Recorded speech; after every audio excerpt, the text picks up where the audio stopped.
बंदी छोड़ सतगुरु रामपाल जी महाराज जी की जय हो।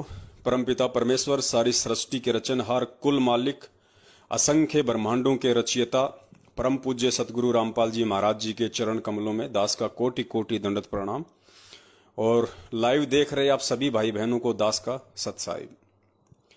भाई और बहनों, दया परमपिता परमेश्वर जी की, जिनके आशीर्वाद से एक बार पुनः आप और हम सभी भाई बहन लाइव साध संगति के लिए सोशल मीडिया पर फेसबुक रूपी इस प्लेटफॉर्म पर एकत्रित हुए हैं।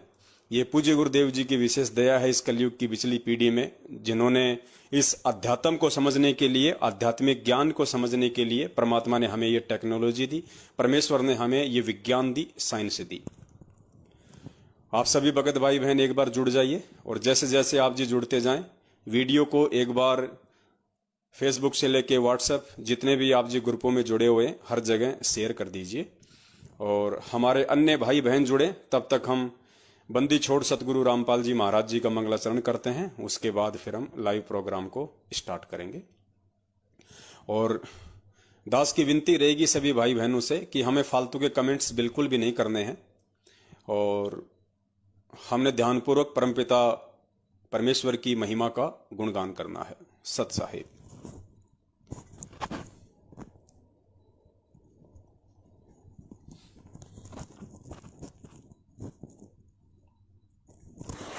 सत साहिब।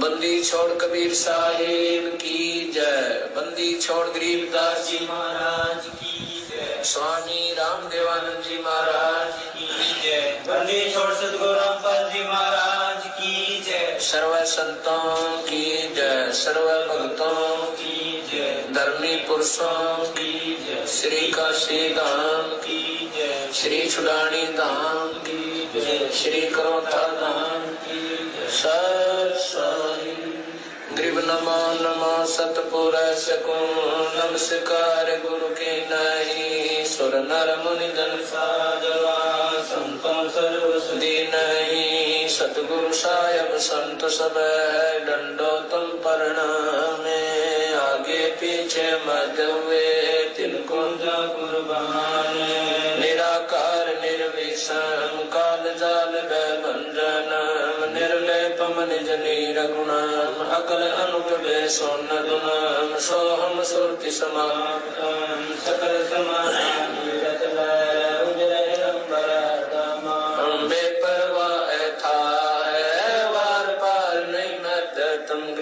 सुमर सिद्ध होई, गणनायक गलता ना करो, सोई पारस पद करवाना, आज गणेश मनाऊं, गणनायक देवन देवा, चरण कमल लो लाऊं, आदि अंत करूं सेवा, परम शक्ति संगीतम, रिद्धि सिद्धि दाता सोई, अविगत गुण अतीतम, सत्य पुरुष निर्मोही, जगदम्बा जगदीशम, मंगल रूप मुरारी, तन मन अर्पण शीशम, भक्ति मुक्ति भंडारी, सुर नर मुनि जन ध्यावे, ब्रह्मा विष्णु महेशा, शेष सहस मुख गावे, पूजय आदि गणेशा, इंद्र कुबेर सरीखा, वरुण धर्म राय जावे, समर्थ जीवन जी का, मन इच्छा कर पावे, 33 कोटि अधारा, ध्यावे सहस 88, उतरे भव जल पारा,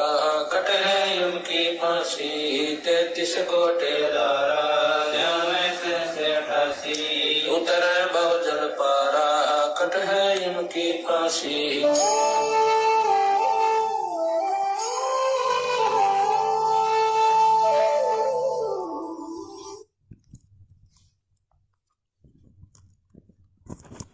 बंदी छोड़ सतगुरु रामपाल जी परमेश्वर जी की जय हो।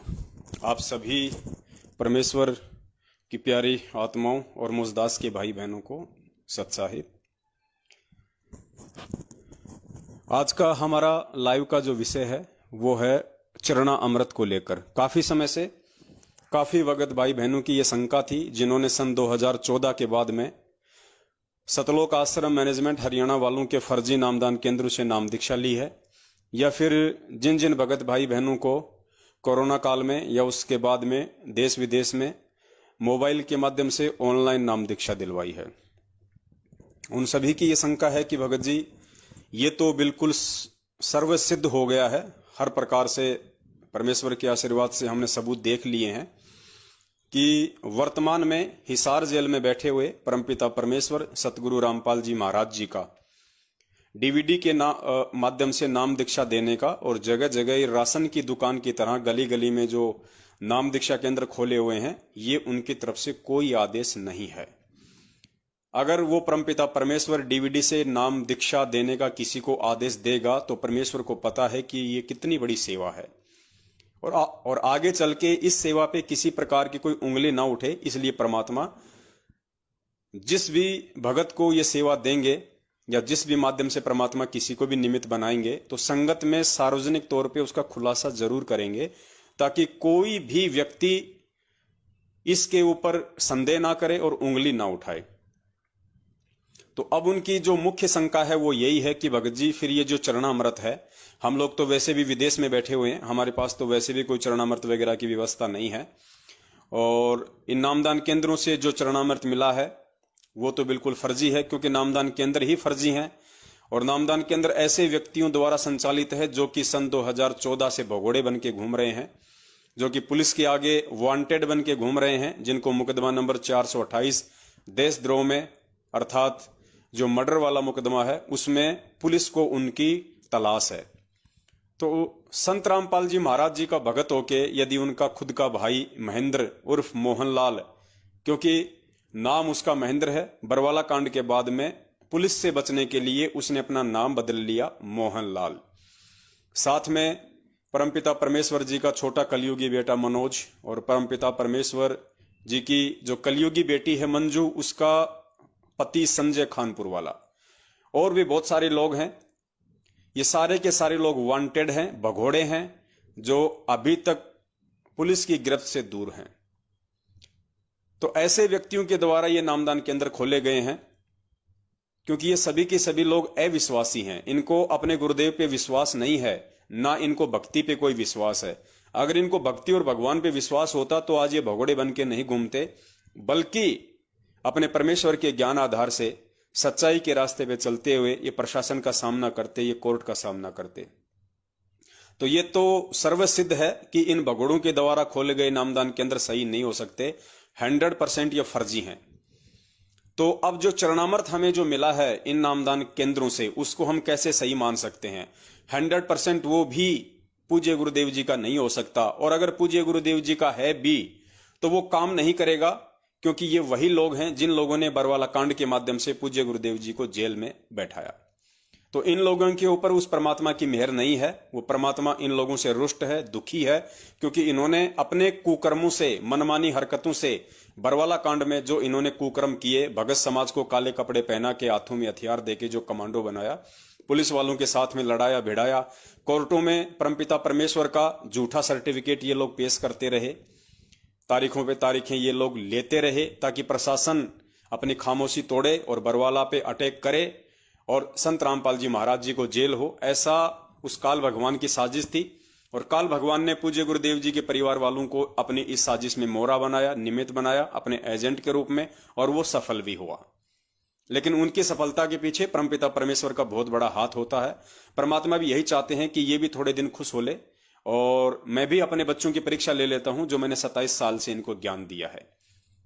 तो पुण्यात्माओं, 2006 के करोथा कांड के विषय में भी पूज्य गुरुदेव जी ने यही कहा था कि ये जो करोथा कांड था ये काल भगवान का झकझोल था, और उस परमपिता परमेश्वर ने इसी बहाने अपने हीरों की परीक्षा कर ली, अपने बच्चों की परीक्षा कर ली कि अभी मेरे बच्चे कितने कच्चे हैं और कितने पक्के हैं। तो ठीक इसी प्रकार 2014 का बरवाला कांड भी उन्हीं काल एजेंटों का कराया एक घटनाक्रम था, और वो परमपिता परमेश्वर सतगुरु रामपाल जी भगवान भी यही चाहते थे कि चलो कोई बात नहीं, 27 साल हो गई हैं, चलो इसी बहाने मैं भी अपने बच्चों की परीक्षा ले लेता हूं कि मेरे बच्चे मुझे कितना पहचान पाए हैं, मेरे बच्चे आदेशों के गुलाम बने हुए हैं या फिर मेरे ज्ञान के गुलाम हैं। क्योंकि आज मैं हूं तो आदेश देता रहूंगा, कल को मैं चला जाऊंगा तो फिर कौन आदेश देगा, और मेरे आदेशों के गुलाम यदि ये बने रहेंगे तो फिर ज्ञान को आधार नहीं बना पाएंगे, और कभी भी ये लोग सतलोक नहीं आ पाएंगे और ना ही आने वाली पीढ़ियां आ पाएंगी। तो बहुत सारी बातें थी इसमें। तो पुण्यात्माओं, आज का हमारा जो विषय है वो चरणा अमृत को लेके है। और उससे पहले एक भाई हैं, उनका नाम निकल गया, मैं देख नहीं पाया, कमेंट्स कर रहे थे। वो कह रहे थे कि भगत जी, कबीर परमात्मा ने काल भगवान से झूठ क्यों बोला कि पिछली पीढ़ी में मेरा हंस जाएगा। क्योंकि बहुत सी बार आप लोगों ने परमपिता परमेश्वर का वो सत्संग सुना होगा जिसमें परमात्मा ने धर्मदास जी को सच्चाई बताई थी। जब धर्मदास जी डगमग होने लगे थे तो परमात्मा ने उनका दिल डांटने के लिए उनको कहा था कि भाई तू घबरा मत और मैं तुझे सच्चाई बताता हूं। और परमेश्वर ने धर्मदास जी से कहा कि धर्मदास, 12वें पंथ में आगे चल के मैं खुद ही आऊंगा, मेरा कोई हंस नहीं आएगा, मेरा कोई संत नहीं आएगा, क्योंकि परमेश्वर के काम परमेश्वर ही किया करते हैं। फिर पूज्य गुरुदेव जी ने कहा कि धर्मदास को तो परमात्मा ने सच्चाई बता दी और फिर उस परमात्मा ने काल के आगे थोड़ा सा ये छुपाया था कि मेरा संत जाएगा, मेरा हंस जाएगा। तो भाई का सवाल है कि परमपिता परमेश्वर ने ऐसा झूठ क्यों बोला।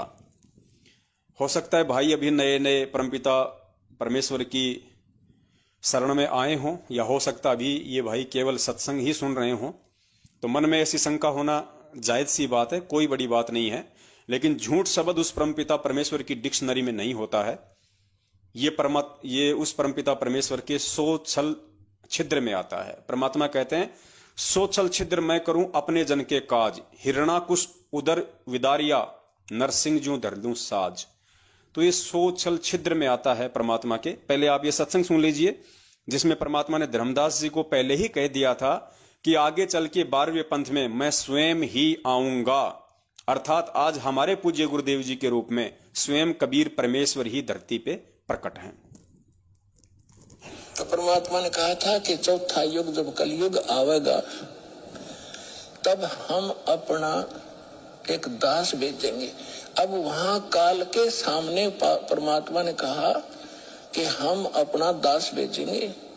और कबीर वाणी चैप्टर में परमात्मा ने धर्मदास जी से, जब धर्मदास जी घने चिंतित हो गए थे कि हे परमात्मा, आपने सतनाम और सारनाम गुप्त रख दिया और इसके बिना मोक्ष नहीं हो सकता।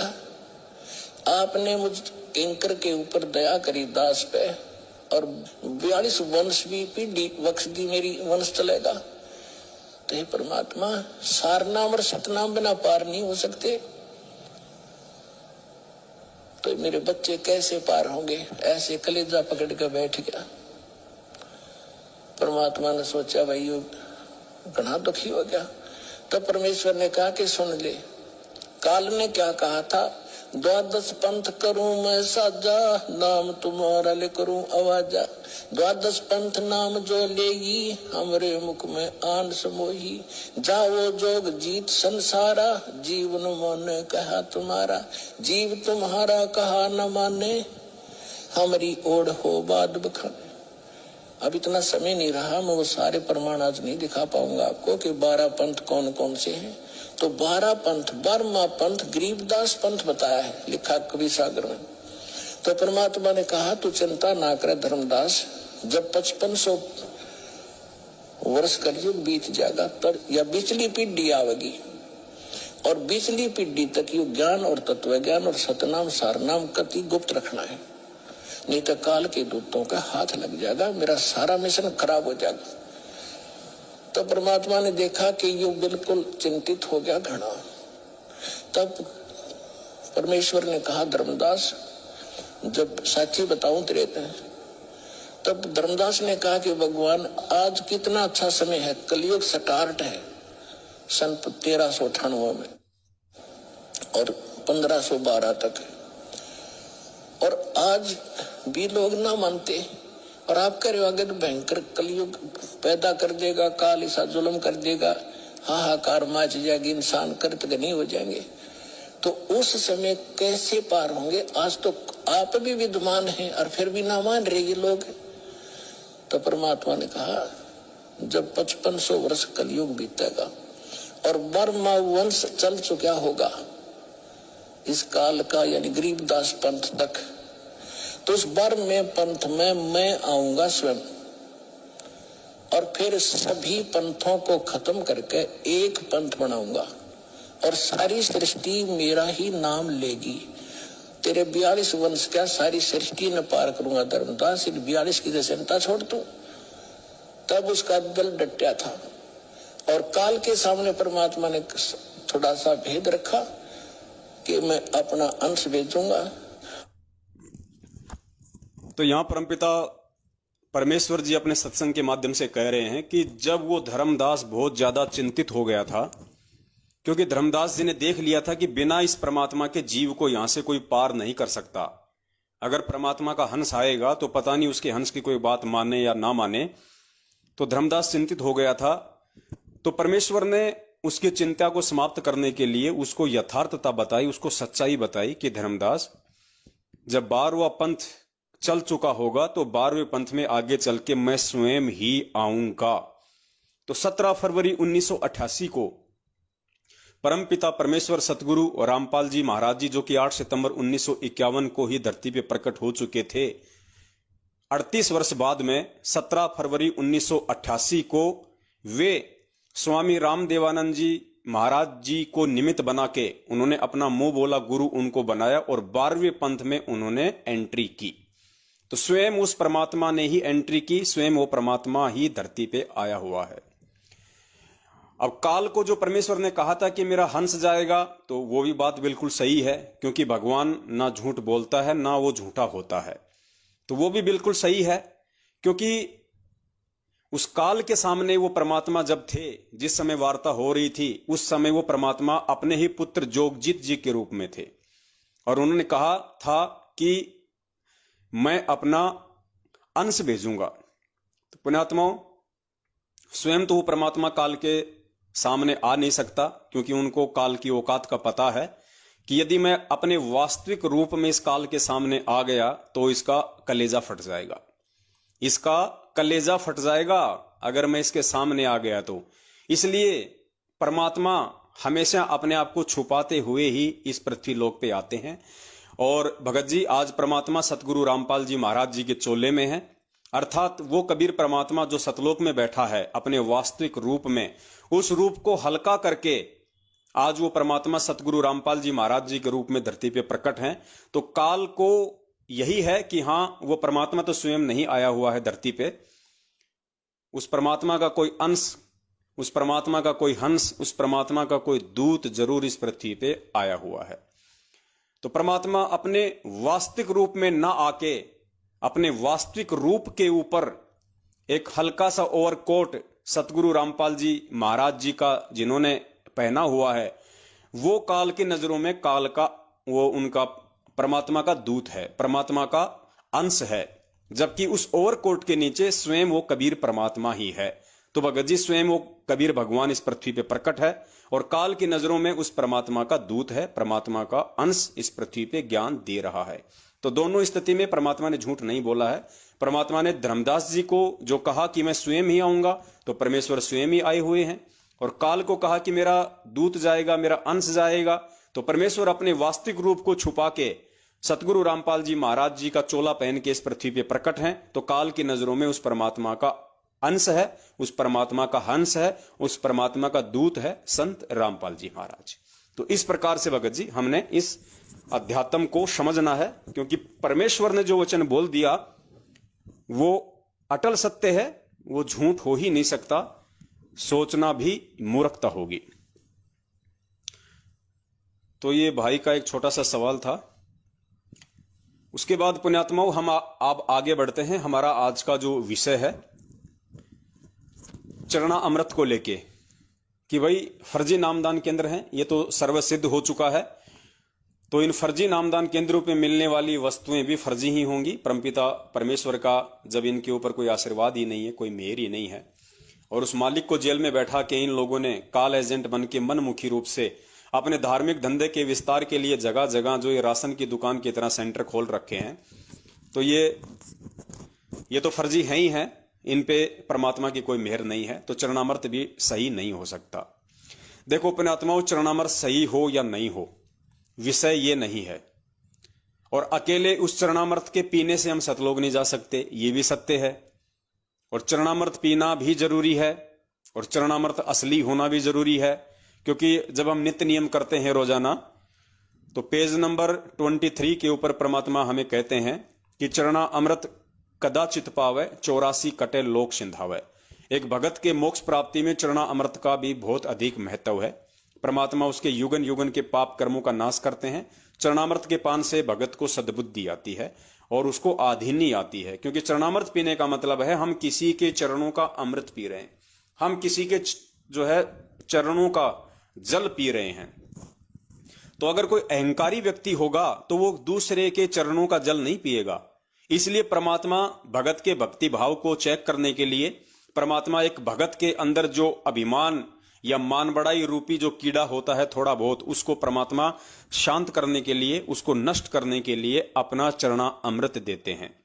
तो अगर किसी ने भक्ति करनी होगी और जिस व्यक्ति ने अपने आप को उस परम पिता परमेश्वर का कुत्ता समझ लिया होगा, अपने आप को 2 कोटि का जीव और अपने पूज्य गुरुदेव जी को परमात्मा मान लिया होगा, तो उसको अपने पूज्य गुरुदेव जी का चरणामृत पीने में कहीं कोई संकोच नहीं होगा। इसलिए परमात्मा उस भगत के अभिमान को चेक करने के लिए, उसकी मान बढ़ाई को चेक करने के लिए, उसकी आधीनी को चेक करने के लिए चरणा अमृत देते हैं भगत जी। अब चरणामृत के विषय में आपने काफी बार परमपिता परमेश्वर जी के मुख कमल से एक वीडियो सुना होगा, जिसमें परमात्मा कहते हैं कि एक तरफ तो आप अपने गुरु को मानुष मान रहे हो और दूसरी तरफ आप उनके चरणों का अमृत पी रहे हो, चरणा अमृत भी पी रहे हो। तो परमात्मा कहते हैं वो भगत भी पार नहीं हो पाएगा।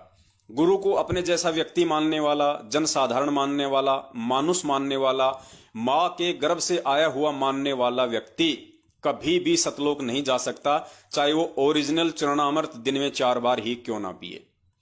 तो एक बार आप पूज्य गुरुदेव जी के मुख कमल से सुन लीजिए कि परमेश्वर ने इस विषय में हमें क्या निर्देशित किया है।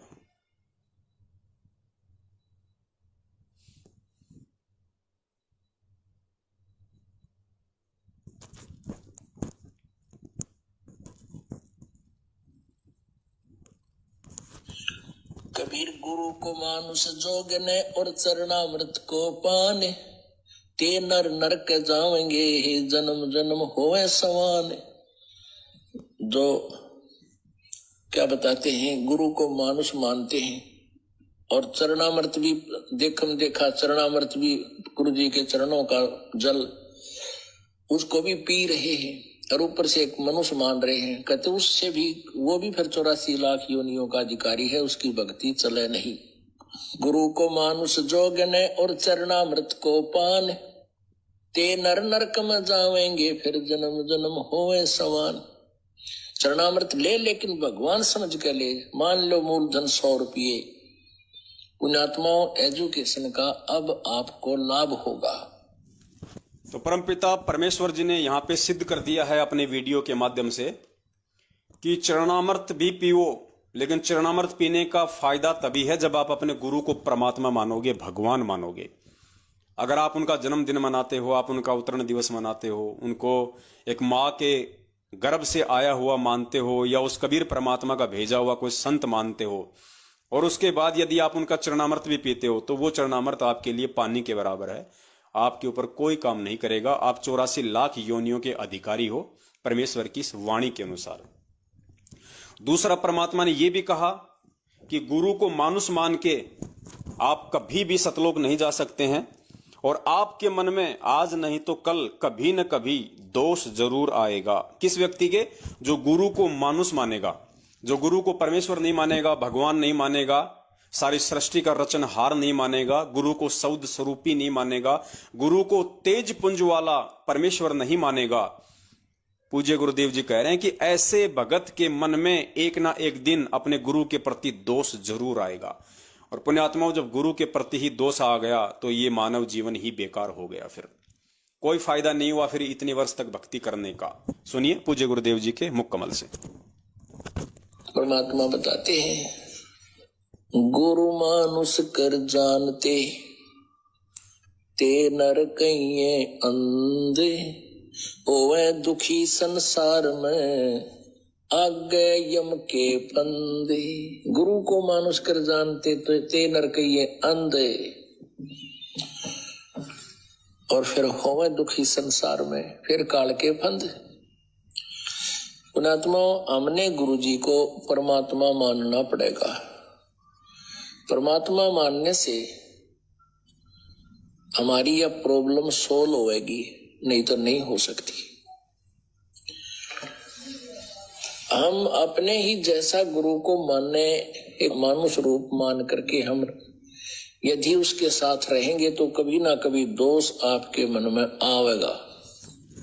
कभी ना कभी दोष आपके मन में आवेगा। कब? यदि आप गुरु को अपने जैसा मानुष मान के उनके साथ रहोगे, उनकी भक्ति करोगे। तो पूज्य गुरुदेव जी कह रहे हैं कि आज नहीं तो कल आपके अंदर दोष आएगा ही आएगा। और पुण्यात्माओं, जब गुरु भगवान के प्रति ही दोष आ गया तो फिर धिक्कार है उसका जीवन। तो पुण्यात्माओं, चरणामृत के विषय में आज का जो वीडियो बनेगा, उससे पहले आप जियों को ये चीज जानना अति आवश्यक है और आपकी अंतरात्मा में ये बात बैठना अति आवश्यक है कि गुरु ही परमात्मा है, गुरु ही भगवान है। सतगुरु रामपाल जी महाराज ही सारी सृष्टि का रचनहार है। स्वयं वो कबीर परमात्मा है जो चारों युगों में आता है। आज वही कबीर परमात्मा अपने तेज पुंज के शरीर को हल्का करके सतगुरु रामपाल जी महाराज जी के चोले में धरती पे प्रकट है। जब तक पुण्यात्माओं ये प्रकट और जन्म, ये जो दो शब्द हैं, इनमें से एक शब्द जन्म को जब तक आप जी अपने दिलो दिमाग से कैंसिल नहीं कर दोगे, तब तक पुण्यात्माओं ये चरणामृत आप लोगों के ऊपर काम नहीं करेगा, आप लोगों के ऊपर असर नहीं करेगा, चाहे आप रोज चरणामृत पियो आप, क्योंकि ये परमेश्वर की वाणियां हैं। और गुरुदेव कहते हैं कि ये डूम भाट के गीत नहीं है जो आपके मनोरंजन के लिए सुनाए जा रहे हैं।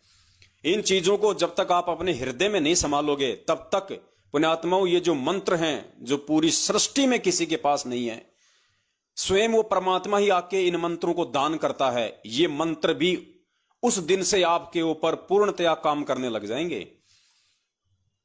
जब तक आप अपने गुरु को मानुष मानेंगे, मां के गर्भ से आया हुआ मानेंगे, अपने जैसा व्यक्ति मानेंगे, कबीर परमात्मा का भेजा हुआ संत मानेंगे, पुण्यात्माओं, तब तक ये जो मंत्र हैं, चाहे प्रथम मंत्र हो चाहे सतनाम मंत्र हो, सारनाम तो अभी तक गुरुदेव ने किसी को दिया ही नहीं सिवाय एक आत्मा के, और वो आत्मा थी हमारे दादा गुरुदेव स्वामी रामदेवानंद जी महाराज, जिनको सतगुरु रामपाल जी महाराज जी ने सारनाम और सार शब्द देके इस काल लोक से सतलोक भेजा।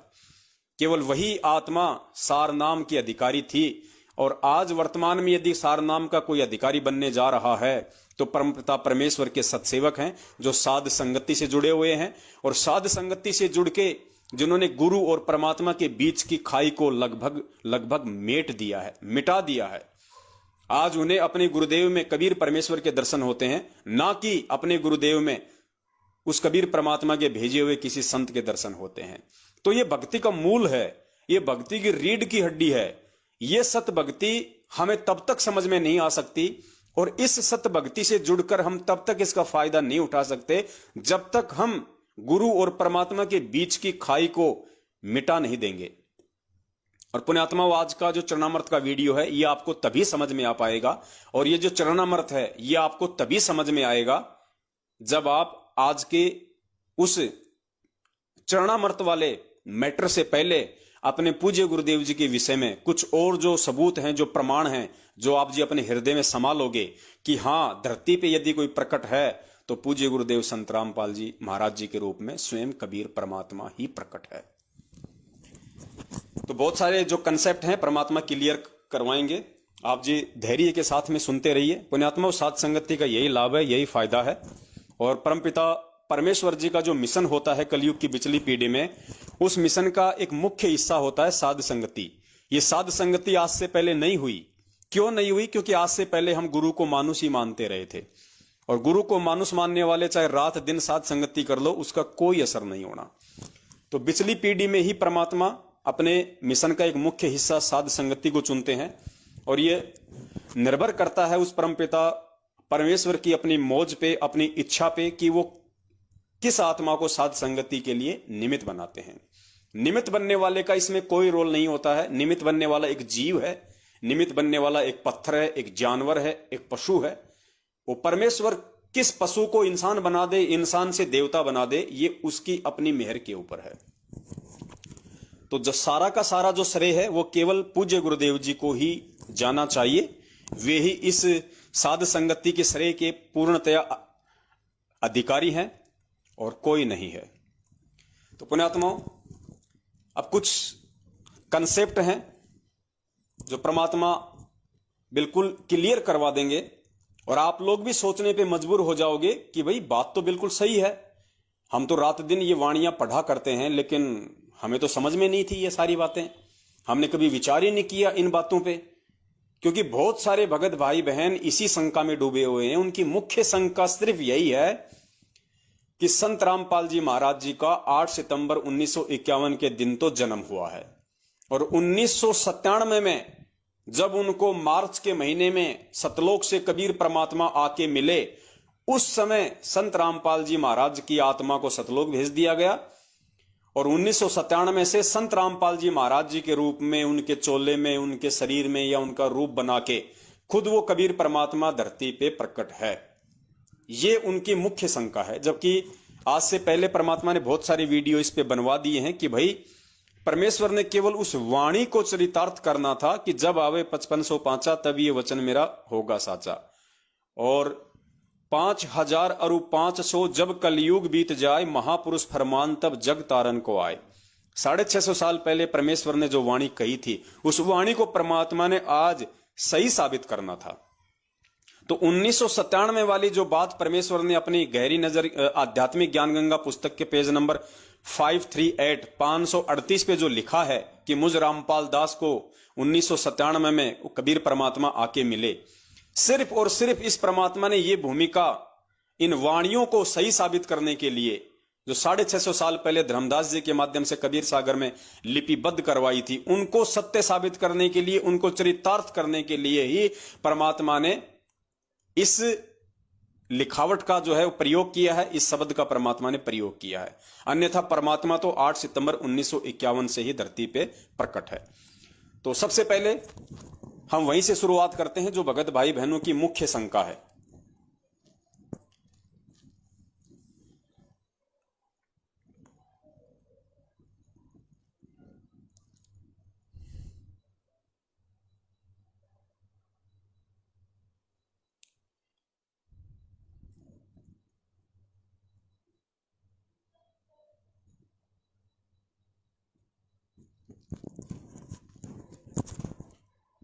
पुण्यात्माओं, ये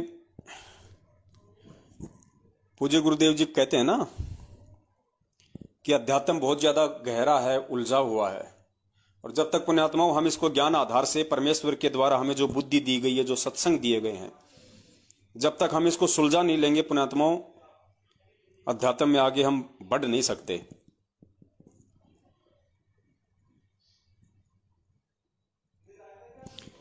तो सुनिए सबसे पहले वो वाणी जो हम रोज संध्या आरती के एंड में गाते हैं।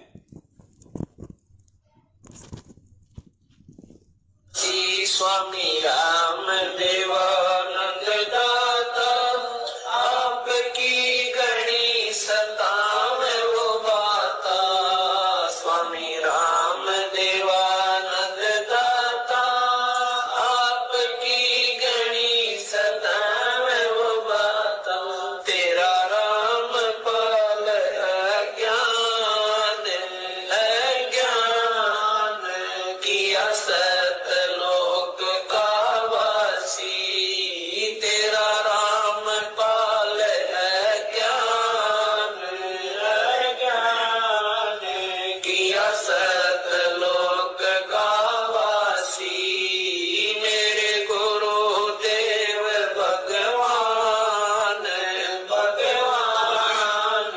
दियो काट काट की पास। पुण्यात्मा वाणी आपने सुनी जो हम रोज पढ़ते हैं संध्या आरती में। अब पुण्यात्मा ये अध्यात्म है, बिना पूज्य गुरुदेव जी के आशीर्वाद के, बिना उनकी सत्य प्रेरणा के ये समझ में नहीं आ सकती हैं ये वाणियां, जिसपे गुरुदेव की मेहर हो। परमात्मा कहते हैं सब सुमरे अपने अनुमाना, तो गति लखी न जाए, और कहे कबीर कृपया कर जन पर ज्यों की त्यों समझाए। जिस पे उस कबीर परमात्मा की मेहर हो जाएगी वही इन वाणियों को समझ सकता है और वही अपने अन्य भगत भाई बहनों को समझा सकता है। 17 फरवरी 1988 को पूज्य गुरुदेव जी लीलामय तरीके से, जैसे 650 साल पहले उन्होंने रामानंद जी को अपना मुंह बोला गुरु बनाया था, ठीक उसी प्रकार गुरु शिष्य की परंपरा को निभाने के लिए और अपने गुरु के प्रति, सतगुरु के प्रति एक भगत का क्या भाव होना चाहिए, क्या उसकी श्रद्धा होनी चाहिए, कितना उसका समर्पण होना चाहिए, इन सभी चीजों को एक उदाहरण के रूप में पेश करने के लिए परमेश्वर ने एक लीला की थी। स्वामी रामदेवानंद जी महाराज जी को अपना मुंह बोला गुरु बनाने की 17 फरवरी 1988 को। और उसके बाद में सतगुरुदेव जी ने जो ये वाणी बोली है कि स्वामी रामदेवानंद जी दाता आपकी घनी सतावे वो बाता, तेरा रामपाल अज्ञान किया सतलोक का वासी। पुण्यात्माओं, परमात्मा ने उस वाणी को चरितार्थ करने के लिए जो 650 साल पहले बोली गई थी 1997 के लिए, कि 1997 से धर्मदास मेरा 13वां कबीर पंथ शुरू होगा और 1997 में मैं अपना यथार्थ 13वां कबीर पंथ में चलाऊंगा इस पृथ्वी पे। पुण्यात्मा, उस वाणी के अनुसार उस कबीर परमेश्वर ने 1997 में ही धरती पे प्रकट होना था, लेकिन दुनिया की नजरों में, उस लिखी हुई वाणी के अनुसार दुनिया की नजरों में, शास्त्रों के अकॉर्डिंग परमात्मा ने 1997 में धरती पे प्रकट होना था। इसलिए परमात्मा ने उससे पहले 1997 से पहले यानी 8 सितंबर 1951 से लेके 1997 तक परमेश्वर ने एक ऐसा जीवन जिया, एक ऐसी लीला की जिसे कोई समझ नहीं सकता कि धरती पे वो कबीर परमात्मा पहले ही प्रकट हो चुके हैं। और उस वाणी के अनुसार परमेश्वर ने कि भाई 1997 में यानी 5000 और 500 जब कलयुग बीत जाए, महापुरुष फरमान तब जग तारण को आए, यानी 1997 में वो महापुरुष जग का उद्धार करने के लिए आएगा। तो परमात्मा ने उस वाणी को सिद्ध करने के लिए संध्या आरती में इस शब्द का सहारा लेना पड़ा कि तेरा रामपाल अज्ञान किया सतलोक का वासी। यानी 8 सितंबर 1951 से 1997 के बीच में उस कबीर परमेश्वर ने जो एक भगत की भूमिका की थी, वो भगत की भूमिका उनकी पूरी हुई और वो परमेश्वर अपने आप को छुपाते हुए दुनिया की नजरों में ये कह रहे हैं कि रामपाल की जो आत्मा थी या रामपाल नाम की जो आत्मा थी, वो अपने गुरुदेव के आशीर्वाद से, अपने गुरुदेव से ज्ञान प्राप्त करके, अपने गुरुदेव से सतभक्ति लेके वो सतलोक को प्राप्त हो गई है। सिर्फ ये भेद था एक। अब 1997 में महापुरुष आएगा वाणी के अनुसार, तो पुण्यात्मा 1997 में अगर परमात्मा धरती पे आएंगे तो अचानक से तो प्रकट होंगे नहीं। अगर अचानक से परमात्मा इस कलयुग की पिछली पीढ़ी में, इस साइंस वाले जमाने में, इस टेक्नोलॉजी के जमाने में, अगर 1997 में वो परमात्मा एकदम से आके प्रकट हो जाए, पुण्यात्मा उस भगवान को कोई भगवान नहीं मानेगा, क्योंकि ऐसे जादूगरी दिखाने वाले आजकल बहुत हैं। ऐसे जंत्र मंत्र करने वाले, ऐसे सर्कस में ये जो मैजिशियन हैं, ये जो जादूगर लोग हैं, ये बहुत कर देते हैं। ये कबूतर से इंसान बना देते हैं, इंसान का कबूतर बना देते हैं। तो काल ने ये सारी जो व्यवस्थाएं हैं, ये इस तरह की, ये तांत्रिक वाली, ये इसने पहले ही यहां पे सेट कर रखी हैं। तो वो कबीर परमात्मा अगर अपनी वाणी के अनुसार अगर 1997 में अचानक अगर वो प्रकट हो जाए 20 साल का बनके या 50 साल का बनके, तो पुण्यात्माओं आज आप और हम भी उन पे यकीन नहीं करते, हम उनको भगवान नहीं मानते। तो परमेश्वर ने 8 सितंबर को ही धरती पे आना पड़ा। एक आम व्यक्ति की परमेश्वर ने लीला की और उस वाणी को सही साबित करने के लिए परमेश्वर ने संध्या आरती के एंड में ये बोलना पड़ा। और गुरु जी के प्रति, गुरु की महिमा को बनाए रखने के लिए कि बिना गुरु के कोई आत्मा पार नहीं हो सकती, इसलिए अपने गुरु की महिमा करते हुए, अपने गुरु को श्रेय देते हुए उन्होंने कहा कि तेरा रामपाल अज्ञान किया सतलोक का वासी। सिर्फ ये एक भेद है, जबकि परमात्मा तो शुरू से ही धरती पे प्रकट हैं। फिर भी पुण्यात्माओं बहुत सारे जो कंसेप्ट हैं वो आज आपके और होंगे क्लियर, परमपिता परमेश्वर जी के आशीर्वाद से, जो आज से पहले हमने नहीं सुने थे, आज से पहले हमने नहीं देखे थे। अब पूज्य गुरुदेव जी का यह सत्संग सुनिए आप जी।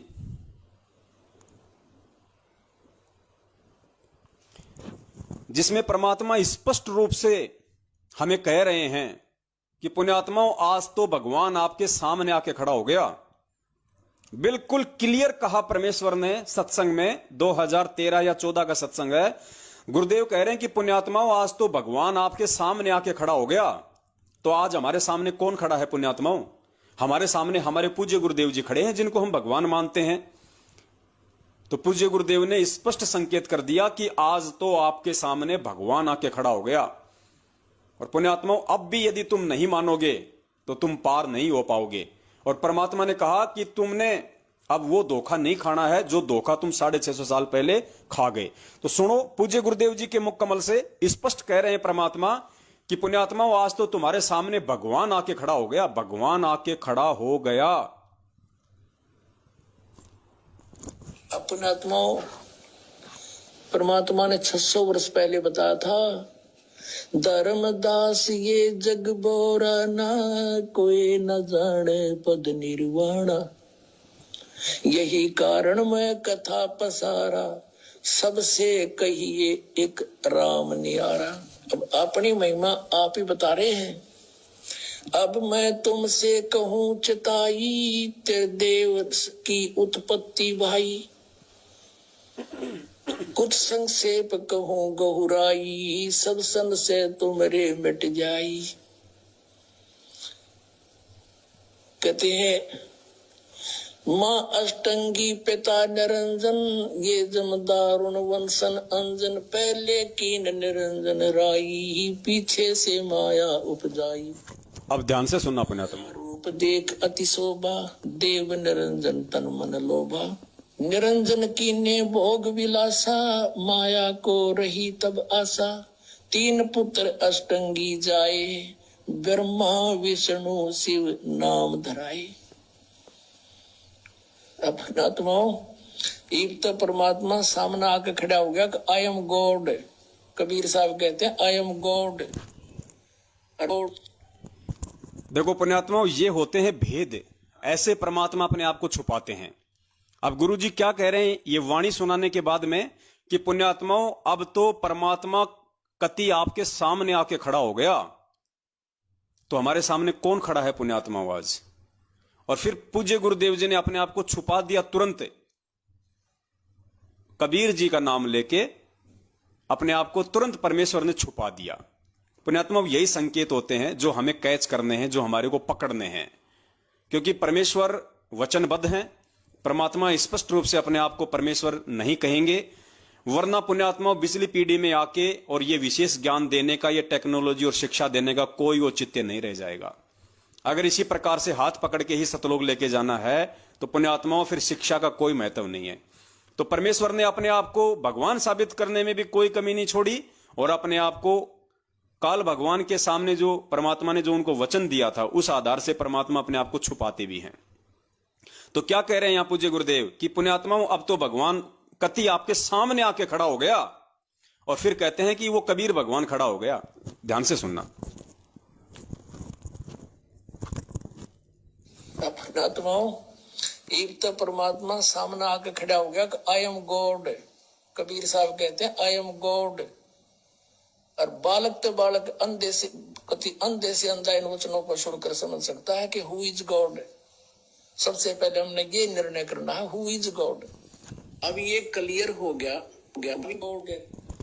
पूज्य गुरुदेव जी कह रहे हैं कि पुण्यात्माओं, इन वचनों को सुन के, यानी जो सत्संग हमें सुनाए जा रहे हैं 27 वर्षों से, इन वचनों को सुन के बच्चे से बच्चा यानी बालक से बालक भी ये समझ सकता है कि हु इज गॉड, यानी भगवान कौन है धरती पे आज।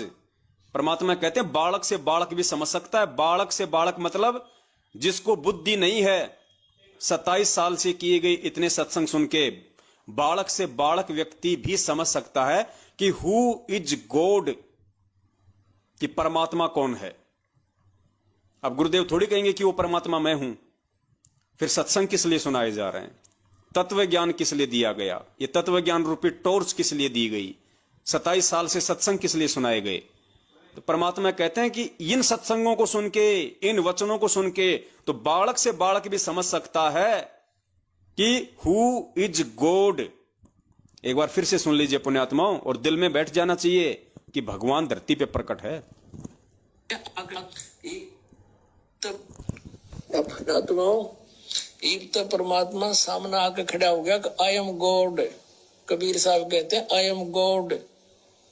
और बालक तो बालक अंधे से अंधा इन वचनों को सुनकर समझ सकता है कि हु इज गॉड। सबसे पहले हमने ये निर्णय करना है हु इज गॉड। अब ये क्लियर हो गया तो सबसे पहले हमने यही निर्णय करना है कि हु इज गॉड। और पुण्यात्माओं, जब हम ये निर्णय कर लेंगे ज्ञान आधार से, साध संगति से, कि संत रामपाल जी महाराज जी इज कंप्लीट गॉड, उसके बाद पुण्यात्माओं आप अपने घर से मटके से अगर एक बोतल में पानी भर के परमात्मा के दरबार में रख देंगे और बंदी छोड़ से अरदास कर लेंगे कि हे परमपिता परमेश्वर, आप धरती पे प्रकट हैं परमात्मा, अब आप अपने आप को छुपा नहीं सकते परमेश्वर। इस ज्ञान आधार से आपने संपूर्ण खुलासा कर दिया है और परमेश्वर दास आपकी शरण में है तन मन धन से। आप मेरे इष्ट हैं, आप मेरे गुरु भगवान है। आपके अलावा सौपन में भी मैं किसी अन्य देवी देवता ब्रह्मा विष्णु महेश दुर्गा और काल का चिंतन नहीं करूंगा। और परमेश्वर इस सामान्य से दिखने वाले जल में परमेश्वर अपनी अमृत वाणी को समाहित कीजिए, परमेश्वर अपने वचन को समाहित कीजिए। पुण्यात्मा, उसी दिन से वो बोतल परमात्मा चरणामृत बना देगा, अमृत जल बना देगा वो। इसके विषय में हम आगे बात करेंगे खुल के। उससे पहले हमारे को ये हृदय में समझ आना चाहिए कि धरती पे कौन है। अब आगे चलिए पुण्यात्माओं, हम दूसरी वाणी को लेते हैं।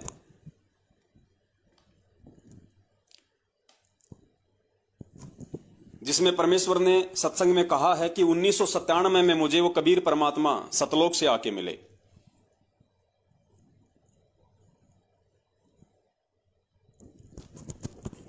पहले आप जी ये छोटा सा सत्संग सुनिए परमात्मा का,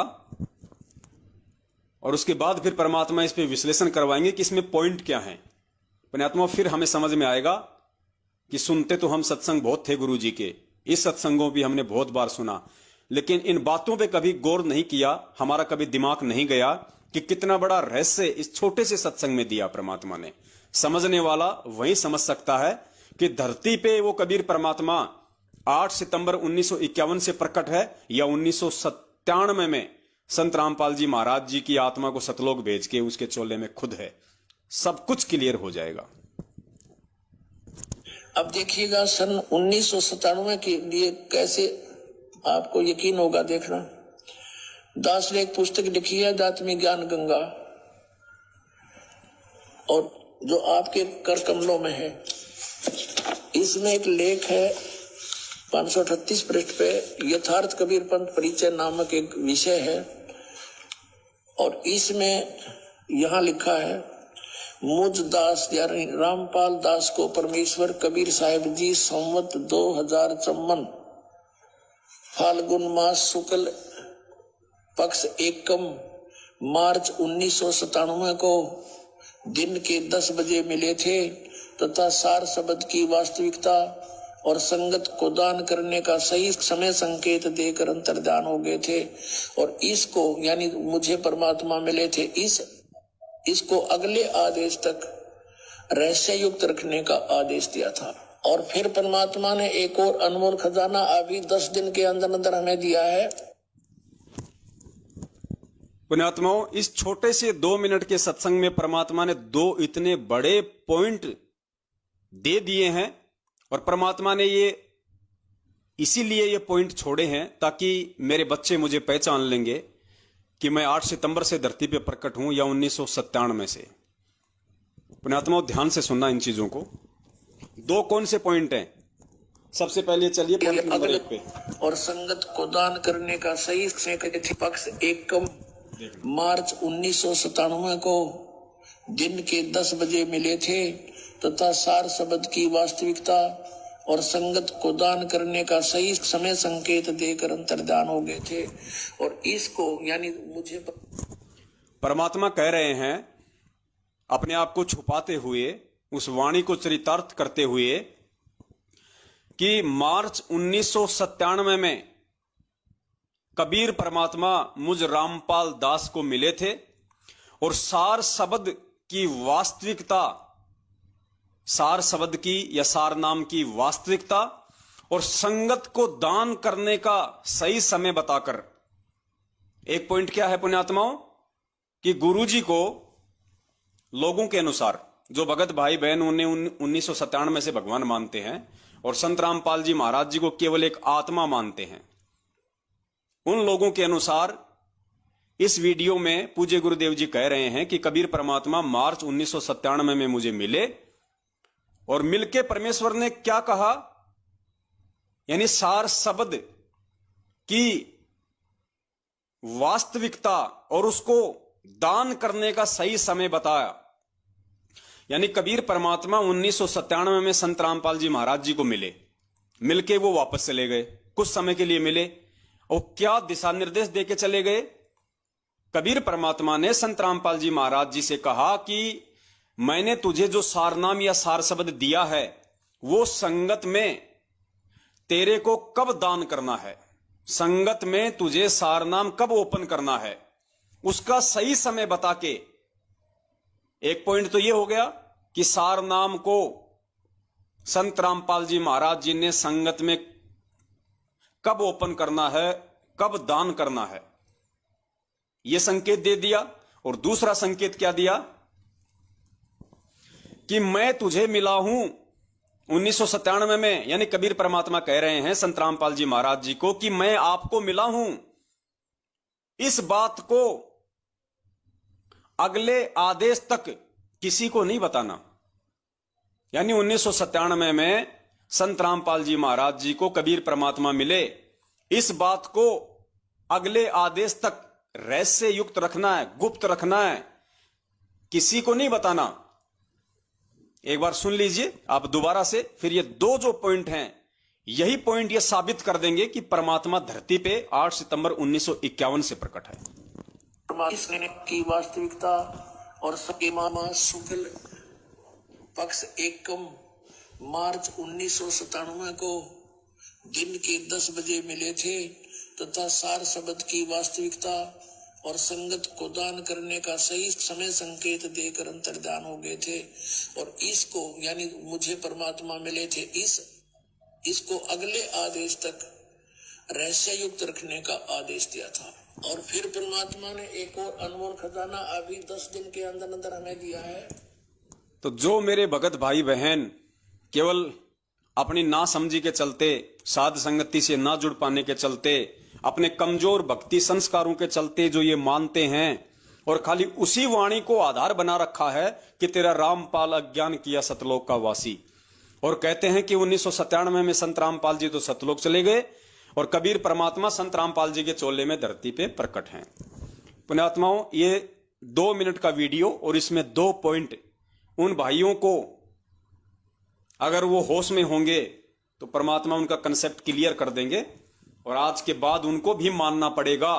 अगर भगत होंगे तो, अगर भक्ति करने के मकसद से इस मार्ग से जुड़े होंगे तो उनको भी 100% ये मानना पड़ेगा कि हां 1997 से नहीं, भगवान तो 8 सितंबर से ही धरती पे प्रकट हैं। सबसे पहला पॉइंट इसमें क्या है, पूज्य गुरुदेव जी कह रहे हैं कि 1997 में मुझे कबीर परमात्मा मिले और सार शब्द की वास्तविकता और उसको दान करने का सही समय का संकेत करके अंतर्ध्यान हो गए। पुण्यात्माओं, पॉइंट नंबर 1, अगर 1997 में संत रामपाल जी महाराज जी की आत्मा सतलोक चली गई, अर्थात संत रामपाल जी का इस लोक से कोई लेन देन ही नहीं, वो मोक्ष को प्राप्त हो चुके हैं 1997 में, तो फिर कबीर परमात्मा 1997 में आके और ये किसको बोल के गए, ये किसको कह के गए, सार शब्द की वास्तविकता और उसको दान करने का सही समय का संकेत देके चले गए। अगर संत रामपाल जी महाराज जी को सार नाम की वास्तविकता बता के और उसको दान करने का सही समय बताने का संकेत देके परमात्मा चले गए कि भाई सार नाम आपने 2 साल बाद देना है या सार नाम आपने 4 साल बाद देना है संगत में, तो पुण्यात्मा एक बात बताओ, जब संत रामपाल जी 1997 में सतलोक चले गए तो ठीक का समय जब आएगा सार नाम देने का तो कौन देगा? संत रामपाल जी तो है ही नहीं।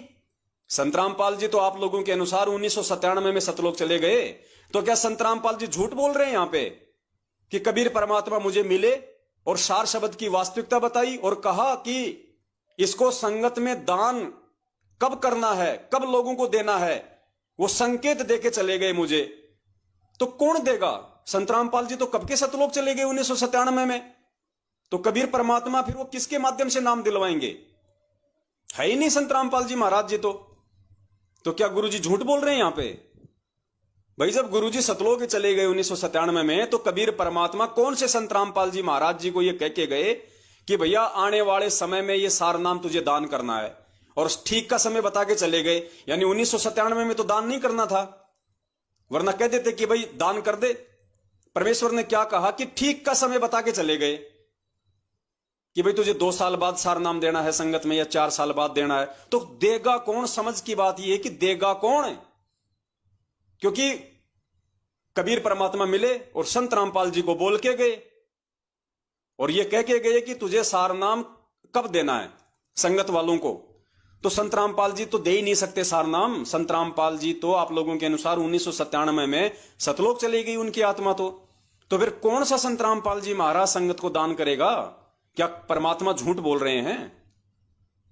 नंबर 1 पुण्यात्मा। पॉइंट नंबर 2, इसमें कहा जा रहा फिर आगे कि 1997 में मैं कबीर परमात्मा आपको मिला, इस बात को अगले आदेश तक रहस्य युक्त रखना है, किसी को नहीं बताना। तो बताएगा कौन भाई? संत रामपाल जी तो 1997 में आप लोगों के अनुसार सतलोक चले गए, तो फिर बताएगा कौन? है ही नहीं संत रामपाल जी महाराज जी तो यहां पे। तो कबीर परमात्मा ऐसा झूठ क्यों बोल रहे हैं भाई? कबीर परमात्मा इतना बड़ा झूठ क्यों बोल रहे हैं? वो तो संत रामपाल जी से कह रहे हैं कि अभी किसी को मत बताना कि मैं तुझे मिला हूं, अगले आदेश तक, अर्थात जब तक मैं तुझे दोबारा ना मिलूं आके, और मैं तुझे ना कह दूं कि हां अब उस बात को ओपन कर दे जो मैं तुझे 97 में मिला था। तो कबीर परमात्मा किसको आके मिलेंगे दोबारा, और किसको आदेश देंगे कि अब बता दे कि मैं तुझे 1997 में मिला था? क्योंकि आप लोगों के अनुसार संत रामपाल जी तो 1997 में सतलोक चले गए।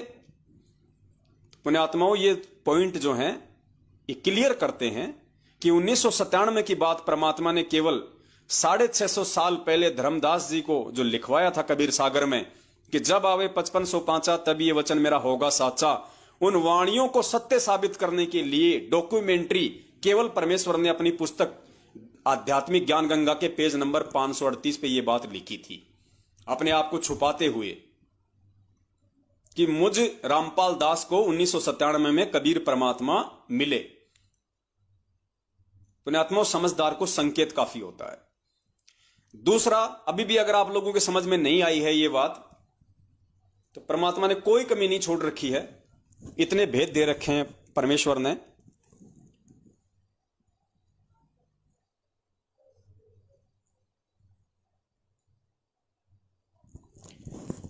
एक वाणी सुनिए परमपिता परमेश्वर जी की, और सुन लीजिए। लोक अनामी जावेगी वहाँ को ना मिले चौबारे, आत्मा और परमात्मा वहाँ को ना रहते न्यारे। लोक अनामी जावेगी वहाँ को ना मिले चौबारे, आत्मा और परमात्मा वहाँ नहीं रहते न्यारे।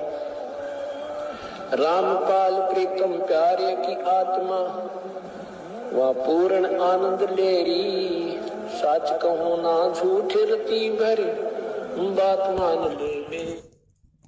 ये वाणी है परमपिता परमेश्वर जी की, जिसके एंड में परमपिता परमेश्वर सतगुरु रामपाल जी महाराज जी स्वयं कह रहे हैं कि लोक अनामी जावेगी। अब पुण्यात्माओं, अनामी लोक क्या है? परमात्मा ने बताया वहां पे 4 लोक हैं। प्रथम लोक है, सबसे नीचे है सतलोक।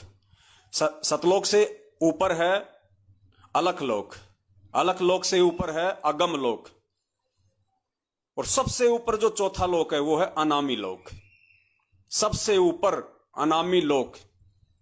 अनामी लोक में जाने के बाद परमात्मा ने बताया कि लोक अनामी जावेगी वहां कोन्या मिले चुबारे, आत्मा और परमात्मा वहां कोन्या रहते न्यारे। यानी अनामी लोक जानने के बाद में आत्मा और परमात्मा का अलग अलग अस्तित्व नहीं होता है। जिस शब्द से उस कबीर परमेश्वर ने उस आत्मा को सर्जन किया था, उत्पन्न किया था, उसी शब्द में वो परमात्मा उस आत्मा को वापस समाहित कर लेता है। सदा सदा के लिए उस आत्मा का झंझट ही समाप्त हो जाता है। अनामी लोक में जाने के बाद। और अनामी लोक में जाने की जो प्रोसीजर है वो सीढ़ी दर सीढ़ी है। कैसे? जैसे परमात्मा ने क्या बताया कि जब ये आत्मा यहां से जाएगी तो इसको कमल चक्रों से होकर जाना पड़ेगा। सबसे पहले गणेश जी का मूल कमल, फिर जो है ब्रह्मा सावित्री का, उसके बाद में अपना जो मल की नाभि कमल है, फिर अपना हृदय कमल है। ये परमात्मा ने हमें बताया कि हमने इस तरीके से यहां से त्रिकुटी पे पहुंचना है, और त्रिकुटी के आगे फिर परमात्मा हमें किस प्रकार से लेके जाएंगे वो गुरुदेव ने सत्संगों में अच्छी तरीके से हमारे को समझाया हुआ है। पुण्यात्माओं, सबसे पहले इस पृथ्वी लोक की कोई भी आत्मा अगर सबसे पहले अगर वो जाएगी तो कहां जाएगी? सतलोक में जाएगी। और सतलोक में जाने के बाद में परमपिता परमेश्वर सतगुरु रामपाल जी महाराज जी ने बताया कि अगर वो आत्मा चाहे तो आगे के लोक में जाने की भक्ति करे, अन्यथा सतलोक में ही इतने सुख हैं कि उसको आगे जाने की ही आवश्यकता नहीं है। फिर भी यदि कोई ऊपर के लोकों में जाना चाहे तो उसको भक्ति करनी पड़ेगी। तो सुन लीजिए एक बार परमपिता परमेश्वर के मुख कमल से। मेरे कहने का मतलब यह है कि अगर कोई आत्मा अनामी लोक में जाना चाहे तो उसको पहले सतलोक में जाना पड़ेगा। उसके लिए आप पूज्य गुरुदेव जी का ये सत्संग सुनिए।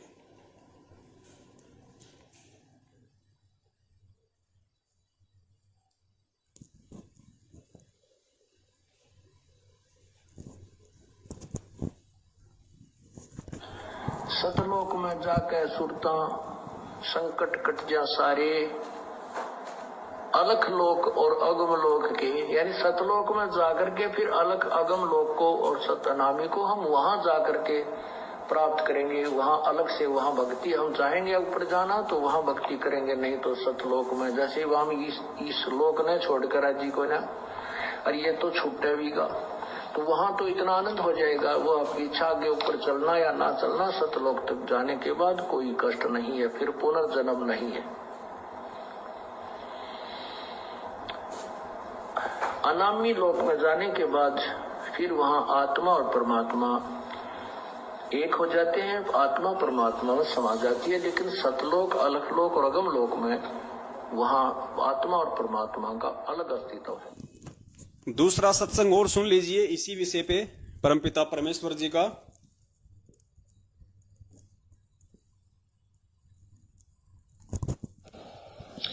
जन्म मरण मिट जावे है सुरता, वो आनंद काया तेरी। सच कहूं ना झूठ रती बुरी, बात मान ले मेरी। सतलोक में जाके सुरता संकट कट जा सारे, अलख लोक और अगम लोक के, यानी सतलोक में जाकर के फिर अलख अगम लोक को और सतनामी को हम वहां जाकर के प्राप्त करेंगे। वहां अलग से वहां भक्ति, हम चाहेंगे ऊपर जाना तो वहां भक्ति करेंगे, नहीं तो सतलोक में। जैसे वहां इस लोक ने छोड़कर जी को ना, और ये तो छूटे भी गा, तो वहां तो इतना आनंद हो जाएगा। वो आपकी इच्छा, आगे ऊपर चलना या ना चलना, सतलोक तक जाने के बाद कोई कष्ट नहीं है, फिर पुनर्जन्म नहीं है।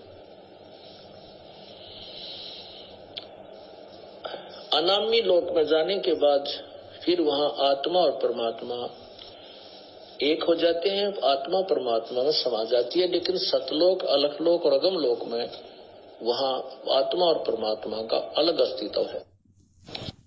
अर्थात ये जो दोनों जो प्रमाण है परमपिता परमेश्वर के सत्संग आधार से, ये साबित करते हैं कि अगर आपको अलख लोक में जाना है, अगर आपको अनामी लोक में जाना है, तो सबसे पहले आपको सतलोक में जाना पड़ेगा। उसके बगैर आप जी डायरेक्ट ऊपर के लोकों में नहीं जा सकते। यानी कोई भी आत्मा, कोई भी जीव, 21 ब्रह्मांड का प्राणी, सबसे पहले उसको सतलोक में जाना पड़ेगा। सतलोक के बाद ही वो ऊपर के लोकों में जा सकता है। इस पॉइंट को ध्यान रखना आप जी, मैन ये है। अब आपको समझ में आएगा परमपिता परमेश्वर की वो वाणी।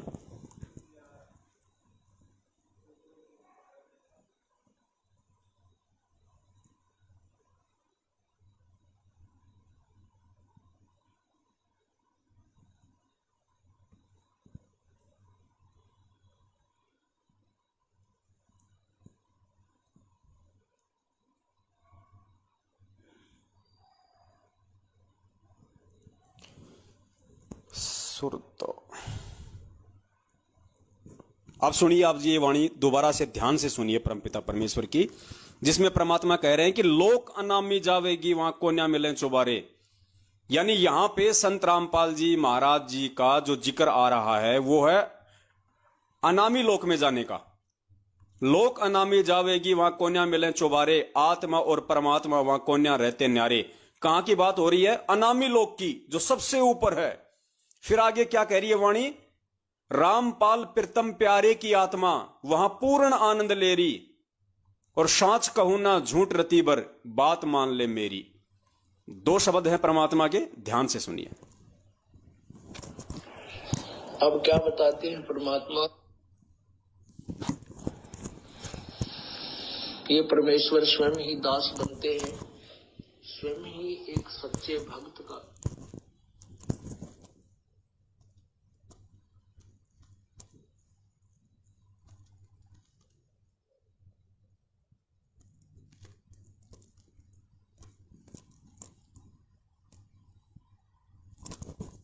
लोक अनामी जावेगी वहाँ को ना मिले चौबारे, आत्मा और परमात्मा वहाँ को ना रते न्यारे। लोक अनामी जावेगी वहाँ को ना मिले चौबारे, आत्मा और परमात्मा वहाँ नहीं रहते न्यारे। रामपाल प्रीतम प्यारे की आत्मा वह पूर्ण आनंद ले रही, सच कहूं ना झूठ रती भर बात मान ले में। दूसरा और सुन लीजिए।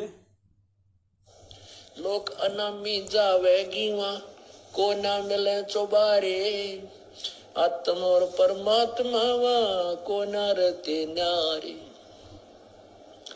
रामपाल प्रीतम प्यारे की दुल्हन अब पूर्ण आनंद ले रही, सच कहूं ना झूठ रती भर बात मान ले मेरी।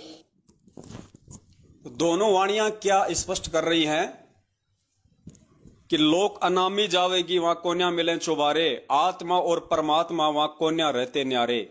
और रामपाल प्रीतम प्यारे की आत्मा वहां पूर्ण आनंद ले रही। कहां पे? अनामी लोक में। और साच कहूं ना झूठ रति भर, परमात्मा कह रहे हैं इसमें रति भर भी झूठ मत मान लेना, बिल्कुल सच कह रहा हूं। साच कहूं ना झूठ रति भर बात मान ले मेरी। परमात्मा कह रहे नालायकों मेरी बात को मान लो, समझ जाओ संकेत को। तो पुण्यात्माओं, यदि संत रामपाल जी महाराज जी कोई आत्मा थी, और यदि 8 सितंबर 1951 को गांव धनाना जिला सोनीपत हरियाणा में भगत नंदराम जाट और माता इंद्रो देवी के गर्भ से आई थी, पुण्यात्माओं इस लोक का विधान है, इस 21 ब्रह्मांड से कोई भी आत्मा डायरेक्ट अनामी लोक नहीं जा सकती। उस आत्मा को पहले सतलोक जाना पड़ेगा। सतलोक से फिर परमात्मा ने अपना विधान बता दिया कि अगर आगे की भक्ति करना चाहो तो आगे के लोकों में जाओगे। यानी सतलोक जाके ही आप अनामी लोक में जा सकते हो। इस 21 ब्रह्मांड से, इस मृत लोक से डायरेक्ट अनामी लोक में किसी भी आत्मा को भेजने का कोई प्रावधान नहीं है। पुण्यात्माओं, संत रामपाल जी महाराज जी फिर इस शब्द में क्यों कह रहे हैं कि लोक अनामी जावेगी वहां को ना मिले चौबारे, आत्मा और परमात्मा वहां ना ही रहते न्यारे। और रामपाल प्रीतम प्यारे की आत्मा वहां अनामी लोक में पूर्ण आनंद ले रही, साच कहूं ना झूठ रती बर बात मान ले मेरी। पुण्यात्माओं, इससे क्या साबित होता है कि संत रामपाल जी महाराज कोई आत्मा नहीं है, कोई जीव नहीं है, वो स्वयं पूर्ण ब्रह्म परमेश्वर हैं, जो 8 सितंबर को धरती पे प्रकट हुए थे। और वो परमात्मा जब चाहे सतलोक चला जाए, जब चाहे वो डायरेक्ट अनामी लोक में चला जाए, जब चाहे वो किसी भी ब्रह्मांड में चला जाए, ये उसका अपना अधिकार है। क्योंकि परमेश्वर ने एक सत्संग में बताया कि जैसे हमारा हाथ है, हमारा हाथ हमारी बॉडी की रेंज में होता है, और हमारे शरीर में जहां कहीं भी कोई खुजली चलेगी तो हमारा हाथ तुरंत वहां पे पहुंच जाता है, क्योंकि हमारा शरीर इस हाथ की रेंज में है। तो ये हाथ समझ लो वो कबीर परमात्मा संत रामपाल जी महाराज, और ये शरीर समझ लो पूरी सृष्टि इस कबीर परमेश्वर संत रामपाल जी महाराज जी के क्षेत्र में आता है। पूरी सृष्टि जब चाहे जहां वो पहुंच सकता है, सेकंडों में। इसलिए इस वाणी के अनुसार धरती पे 8 सितंबर से कबीर परमात्मा ही प्रकट थे, और वो कबीर परमात्मा चाहे तो डायरेक्ट अनामी लोक में चला जाए, वो चाहे तो डायरेक्ट अलख लोक में चला जाए, वो चाहे तो डायरेक्ट सात संग ब्रह्मांडों में चला जाए, वो कहीं भी जा सकता है, उसका हाथ पकड़ने वाला कोई नहीं है। उसके लिए परमात्मा ने ये सत्संग में बताया, हाथ का परमात्मा ने एग्जाम्पल दिया, खुजली का और हाथ का।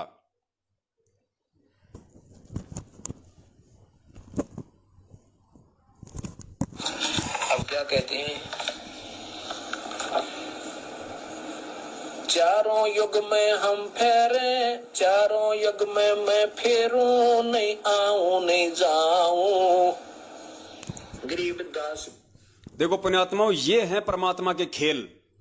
एक वाणी में परमात्मा क्या कहते हैं कि चारों युग में मेरे संत पुकारें, कूक कया हम हेल रे, हीरे मोती माणक बरसें, ये जग चुगता ढेल रे। तो इस वाणी में परमात्मा क्या कह रहे हैं अपने आप को छुपाते हुए कि चारों युगों में मेरे संत फिरें। और इस वाणी में परमात्मा क्या कह रहे हैं कि चारों युगों में मैं फिरूं, चारों युग में मैं आऊं। सुनो ध्यान से। अब क्या कहते हैं, चारों युग में हम फेरे, चारों युग में मैं फेरूं, नहीं आऊं नहीं जाऊं। गरीबदास गुरु भेद से लखो हमारी ठाव, चारों युग में मैं आता हूं। वैसे तो जैसे हमारे शरीर में कहीं भी, चाहे पंजे में, पैर के पंजे में कोई कांटा लग जावे, एकदम हाथ पहुंच जाता है फ्रिक्शन ऑफ सेकंड में। ऐसे ही परमात्मा कबीर साहब की इतने समर्थ हैं, ये सभी असंख्य ब्रह्मांड उनकी ऐसे रीचेबल हैं, उनकी रेंज में ऐसे आते हैं जैसे हमारे हाथों की रेंज में हमारा सारा शरीर आ जाता है। कबीर साहब यहाँ पर जब आते हैं, अपना तेज पुंज का एक और कोट बना देते हैं मनुष्य जैसा। वैसे तो मनुष्य जैसे शरीर में वहां रहते हैं अपने वास्तविक रूप में, लेकिन वहां इनका तेज बहुत ज्यादा है। उस तेज को छुपाकर अपनी सिद्धि शक्ति तय, शब्द शक्ति तय और एक और कोट मनुष्य जैसा ही तेज पुंज का शरीर बना लेते हैं। वो नाड़ी नूड़ी के जोग जुगाड़ का नहीं होता। तो परमात्मा ने यहाँ पे खुजली का उदाहरण देके बताया कि चाहे हमारे पैर के पंजे में अगर कोई कांटा लग गया हो, कोई अगर खुजली हो गई हो, तो हमारा हाथ सेकंड ऑफ फ्रैक्शन में तुरंत वहां पे पहुंच जाता है। अगर हमारे यहां खुजली है तो तुरंत हाथ पहुंच गया, अगर पैर में खुजली है तो तुरंत हाथ पहुंच जाएगा, क्योंकि हमारा शरीर हमारे हाथ के रेंज से बाहर नहीं है। ठीक इसी प्रकार ये पूरी सृष्टि, सारे ब्रह्मांड, चाहे सतलोक हो, चाहे अलख लोक हो, चाहे अगम लोक हो, चाहे वो अनामी लोक हो, इस कबीर परमात्मा की रेंज से बाहर नहीं है, इसकी पहुंच से बाहर नहीं है। इसलिए ये वाणी साबित करती है और अंध भक्तों की आंखें खोलने के लिए परमात्मा ने ये संकेत दिया कि लोक अनामी जावेगी, वहां को न्या मिले चौबारे, आत्मा और परमात्मा वहां को न्या रहते न्यारे, और रामपाल प्रीतम प्यारे की आत्मा वहां पूर्ण आनंद ले रही। पुण्यात्माओं, ये संकेत दिया परमात्मा ने कि वो समर्थ धनी, वो जब चाहे जिस लोक में जा सकता है। अगर संत रामपाल जी कोई आत्मा होती तो अगर वो जाते तो केवल सतलोक में ही जा सकते थे पहले, लेकिन वो पूर्ण ब्रह्म परमेश्वर है। परमात्मा ने इस वाणी के माध्यम से साबित किया कि 1997 में कोई कबीर परमात्मा संत रामपाल जी को आके नहीं मिले। पुण्यात्माओं, ये भेद हैं, ये सोचल छिद्र है परमात्मा के। जैसे परमात्मा ने आपको, दास ने जो है शुरुआत में दिखाया था कि धर्मदास को तो परमेश्वर ने कहा कि 12वें पंथ में मैं खुद ही चल के आऊंगा भाई, और काल के आगे परमात्मा ने थोड़ा सा भेद रख दिया कि मेरा हंस जाएगा। ठीक इसी प्रकार पुण्यात्माओं, जो परमात्मा 1997 की जो बात बोल रहे हैं, ये झूठ भी नहीं कह रहे परमात्मा, क्योंकि वाणी के अकॉर्डिंग परमेश्वर ने यहां पे ये बोलना आवश्यक है। और यथार्थता में जो उनका कोई हंस होगा, कोई उनका भगत होगा, तो ज्ञान आधार से पहचान कर लेगा कि धरती पे कौन है। तो 1997 में संत रामपाल जी भगवान को कोई दूसरा भगवान आके नहीं मिला। स्वयं वो कबीर परमात्मा उस वाणी को चरितार्थ करने के लिए उन्होंने ये लीला की।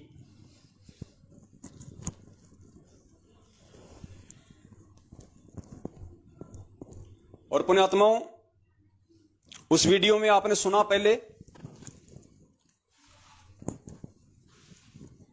कि 1997 में मुझे कबीर परमात्मा मिले और सारनाम और सार शब्द की वास्तविकता और दान करने का सही समय बता के अंतर्ध्यान हो गए। तो जाहिर सी बात है 1997 से पहले तो किसी को सारनाम दिया ही नहीं होगा। किसी को सार शब्द दिया ही नहीं होगा 1997 से पहले तो, क्योंकि 1997 में कबीर परमात्मा आए और उनको दान करने का सही समय बता के चले गए। तो पुण्यात्माओं, अब आप जो सत्संग सुनेंगे परमात्मा का, जिसमें परमात्मा कह रहे हैं कि 1994 से लेके 1997 तक मैंने इक्के दुक्के व्यक्तियों को ही सार नाम दिया जो हमारे कति खास थे। गुरुजी कह रहे हैं कि इक्के दुक्के व्यक्तियों को ही मैंने सार नाम दिया है। कब से?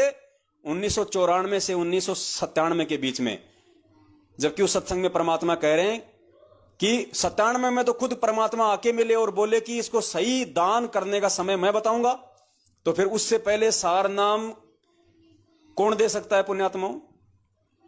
क्या एक जीव की औकात है जो परमेश्वर के आदेश बिना और सार नाम को दान करने के सही समय के बिना कोई उनसे पहले ही दान कर दे? तो कौन दान कर सकता है? स्वयं कबीर भगवान ही दान कर सकता है। तो ये परमात्मा ने संकेत छोड़ा कि धरती पे 8 सितंबर से कबीर परमात्मा ही प्रकट है। सुनिए पूज्य गुरुदेव जी का वो सत्संग। आवाज थोड़ी सी कम है, ध्यान से सुनना इसकी।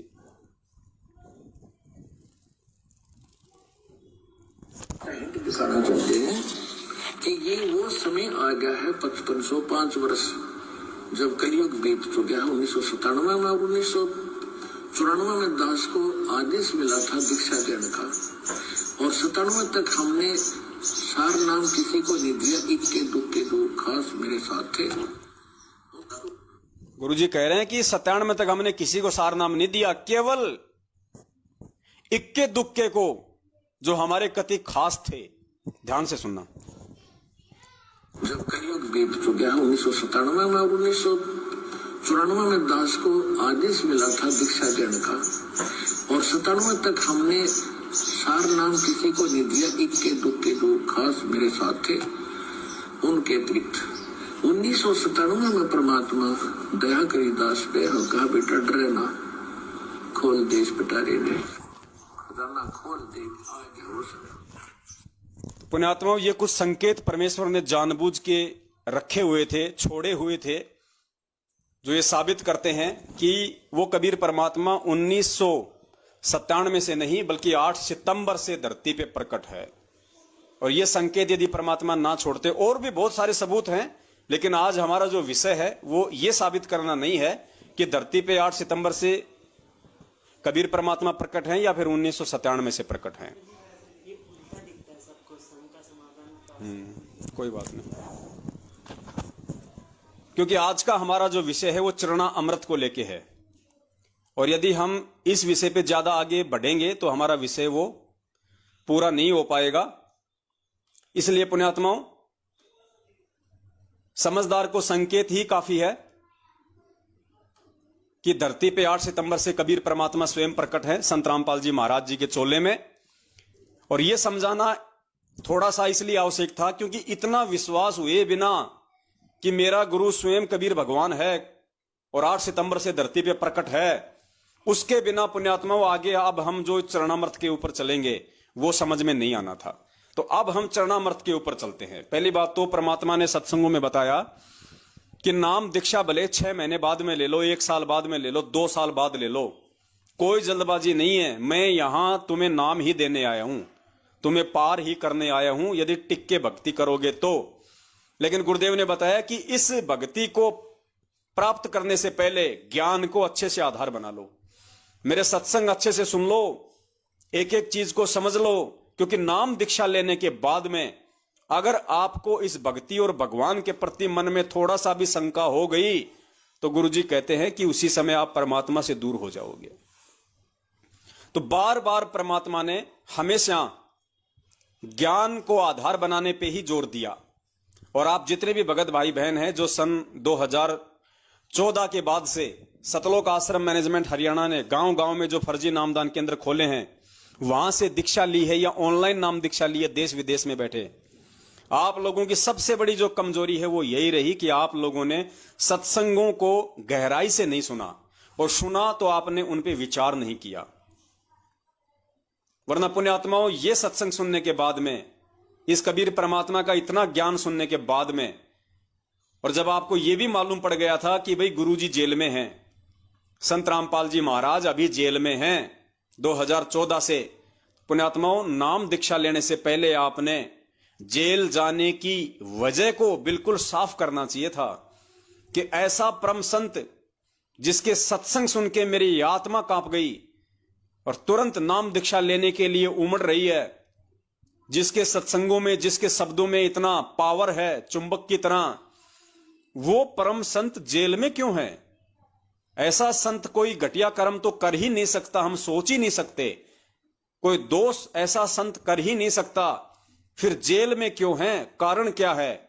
और पुण्यात्माओं, जब आप उस कारण में जाते तो परमात्मा आपको समझाते कि वो कारण 2014 का बरवाला कांड उन्हीं लोगों का किया कराया ड्रामा था, जो लोग काल एजेंट बन के संत रामपाल जी महाराज जी से जुड़े हुए थे, जिनमें उनके कलयुगी बेटा बेटी, भाई बंधु, रिश्तेदार, जवाई और स्टेट कोऑर्डिनेटर, ये बड़े बड़े महापुरुष भगत समझे जाने वाले लोग सारे के सारे उस षड्यंत्र में शामिल थे।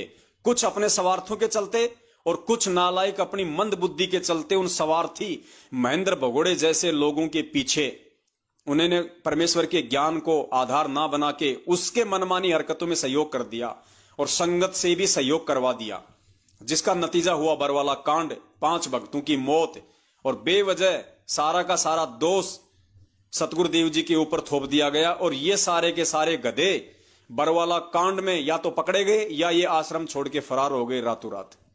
और आज तक उनका भाई, उनका बेटा, उनका जवाई, उनके रिश्तेदार भगोड़े बन के घूम रहे हैं, भगोड़े बन के। पुण्यात्माओं, संत रामपाल जी महाराज का भगत और पुलिस प्रशासन के आगे भगोड़ा बन के घूमे, ये उस भगत और भक्ति के नाम पे वो व्यक्ति कलंक है, कलंक। क्योंकि संत रामपाल जी परमेश्वर का भगत पहली बात तो ज्ञान लेने के बाद में कोई गलत काम नहीं करेगा, और अगर जबरदस्ती उससे कोई गलत साबित करने की कोशिश करेगा तो वो भगोड़ा नहीं बनेगा, वो वांटेड नहीं कहलाएगा। वो अपने गुरुदेव पे विश्वास करके, भक्ति पे विश्वास करके, चाहे कोर्ट हो चाहे वो कचहरी हो, उसका सामना करेगा। उसको विश्वास होगा कि मेरा भगवान मेरे साथ में है, और जब भगवान साथ में है तो सच्चाई को कौन दबा सकता है, कौन मिटा सकता है? संघर्ष तो भगत को करना ही पड़ता है यहां पे। तो पुण्यात्माओं, उन भगोड़ों के द्वारा 2014 के बाद ये देश विदेश में जितने भी 400-500 नामदान केंद्रों की दुकानें खोली गई हैं, ये गुरुदेव के उस भगोड़े भाई महेंद्र ने खोली हैं। गुरुदेव का कोई आदेश नहीं है। जिस दिन गुरुदेव का डीवीडी से नाम दीक्षा देने का या कोई भी नाम दीक्षा केंद्र खोलने का आदेश होगा, उस दिन परमात्मा सार्वजनिक करेगा उस बात को, सार्वजनिक। जिस प्रकार हमें अपने गुरुदेव जी ने बताया कि जब मुझे मेरे गुरुदेव ने नाम दीक्षा देने का आदेश दिया तो पूरी संगत को बुला लिया और सबके सामने मुझे खड़ा करके कहा कि आज के बाद में ये रामपाल नाम दिया करेगा, और जो आज के बाद इसको गुरु नहीं मानेगा वो मेरा कुछ नहीं लगता। इस प्रकार से पूज्य गुरुदेव जी संगत में सार्वजनिक करेंगे इस इतनी बड़ी सेवा को, ताकि कोई उंगली ना उठाए। इसलिए पुण्यात्माओं, हम इन काल एजेंटों की इन मनवस और घटिया हरकतों का विरोध करते हैं, क्योंकि ये परमपिता परमेश्वर के बच्चों को उनके ज्ञान की आड़ में, उनके नाम की आड़ में, उनके आदेश की आड़ में ठग रहे हैं। और अरबों खरबों में इन्होंने धन पिछले 7 वर्षों से परमपिता परमेश्वर के बच्चों का ज्योति पाठ और दान के नाम पे लूटा है। राजनीतियां करवा के, आरक्षणबाजियां करवा के, रक्तदान, दे दान, पता नहीं कैसे कैसे घटिया कुकर्म करवा के, जिनका गुरुदेव से पिछले 27 वर्षों से कोई संबंध नहीं, वो सारे घटिया कुकर्म इन्होंने भगत समाज से करवाए और मूर्खों ने इनका सहयोग किया। सबकी मर्यादा छिन्न भिन्न करवा दी, जिसका नतीजा आज 90% घरों में लड़ाई झगड़े, पति पत्नी की मारपीट, गाली गलौच। इनके सारनामी लोग जिन्होंने रोहतक से सार नाम लिया था डीवीडी वाला फर्जी, आज वो यहां पे जर्दा लगाते हैं, जर्दा बीड़ियां पीते हैं। और ये फर्जी सार नाम लेने के बाद में वो इतने बिगड़ गए, बात बात पे गाली, लड़ाई झगड़ा, गुस्सा। क्योंकि परमात्मा ने स्पष्ट रूप से कह रखा कि भैया ये भगवान तो लाइट है, लाइट, बिजली। मर्यादा में रहोगे तो काम करेगी, मर्यादा तोड़ोगे, नंगा तार पकड़ोगे तो झटके भी मारेगी। तो उस मूर्ख संगत ने अपने गुरुदेव पे विश्वास ना करके कि भाई भगवान यहां पे सारनामी तो देने आता है, अरे भगवान सतलोक से चल के यहाँ पे सारनाम ही तो देने आता है, भेड़ बकरियां चढ़ाने थोड़ी आता है। और धरती पे भगवान प्रकट है, जेल में उसको बांध के कौन रख लेगा, किसकी औकात है। वो बैठा सिर्फ इसलिए है कि हमारे विश्वास की परीक्षा देख रहा है।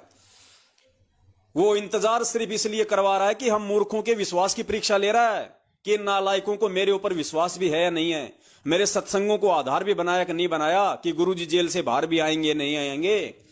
और इन गधों ने इन काल एजेंटों के बहकावे में आके रोहतक में जाके भेड़ बकरियों की तरह वो सारनाम ले लिया और 15-15 हजार रुपए पाट के दे दिए कि पता नहीं गुरुजी आएंगे कि नहीं आएंगे, पता नहीं कब आएंगे। डबल उम्र कैद हो गई, आजीवन मृत्यु दंड तक उम्र कैद हो गई। और गुरुजी तो 70 साल के हो गए, पता नहीं कब उनका शरीर छूट जाए। ले लो अपने तो महेंद्र भगोड़े एंड पार्टी से सारनाम। और सब ने अपनी ऐसी की तैसी करवा ली, आज सब ने अपनी ऐसी की तैसी करवा ली।